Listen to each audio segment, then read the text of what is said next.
Hello and welcome to my channel. In today's video, I will be discussing the different treatments for Tourette syndrome. All this information is directly backed by various studies that I have read, and I will link those in the caption below.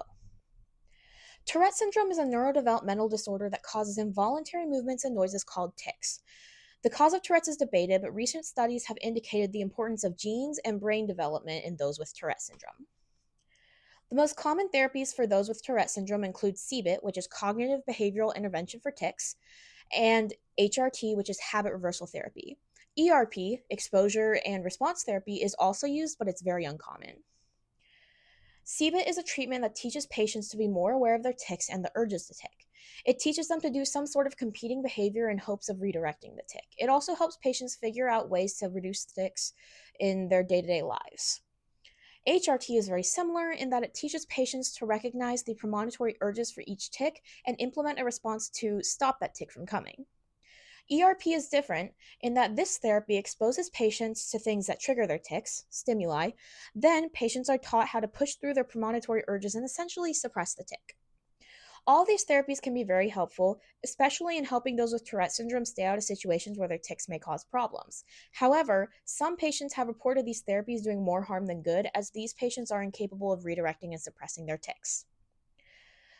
There are several pharmaceutical treatments used for Tourette syndrome. While there is no one specific med for Tourette syndrome, there are trials and studies being done to hopefully open up the market on Tourette's medications.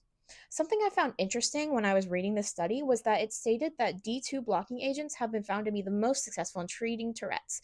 D2 blocking agents are dopamine antagonists, which means they keep dopamine from activating certain types of cells in your brain and body.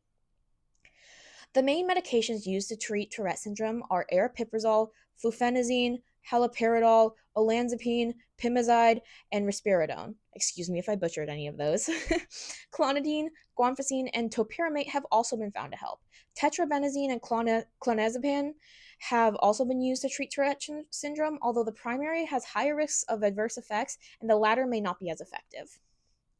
Ecopipam has promising results in its effectiveness in treating patients with Tourette syndrome, but more studies need to be done to confirm this. Deep brain stimulation. This is an extremely invasive treatment that is used for patients with severe Tourette's who have not responded to other treatments. In this treatment, electrodes are placed in different parts of the brain. The most common placements for the electrodes are the globus pallidus interna, GPI, and the thalamus. The average response to DBS is about a 40% improvement in severity of tics. Repetitive transcranial magnetic stimulation, RTMS, has only had one study in relation to Tourette syndrome, although it proves promising. An average of 29.7% reduction of severity of tics was found from this treatment. There are more studies actually being done in Canada to look further into RTMS. I'm not sure if they started, but I read that they were looking for about 50 people, I think kids, to participate in this study. Exercise has been linked to a reduction in tics, although more studies need to be done to confirm this. Exercise in general is linked to better mental health, and it is known that poor mental health, can affect tics. It is very interesting to see the scientific advancements and treatments for Tourette syndrome. I have hope for the future generations of people with Tourette's and the options they'll have to treat their tics if they want to.